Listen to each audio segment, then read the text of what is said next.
দলীয় হাইকমান্ডের সিদ্ধান্তে পূর্ণ আস্থা রাখছে বিএনপির তৃণমূল নেতাকর্মীরা।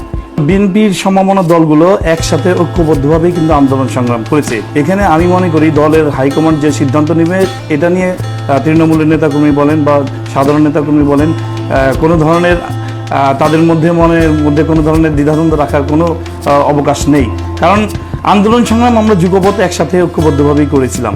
তো সেই হিসাবে যখন দল যে সিদ্ধান্ত নেবে সেই সিদ্ধান্ত অনুযায়ী কাজ করাটা প্রত্যেকটা নেতাকর্মীর নৈতিক দায়িত্ব। আমাদের দেশনায়ক তারেক রহমান, আমাদের পার্টির যে ভারপ্রাপ্ত চেয়ারম্যান মহোদয়, উনি তৃণমূলের এমন কোনো নেতাকর্মী নেই যার সাথে ওনার সংযোগ নেই।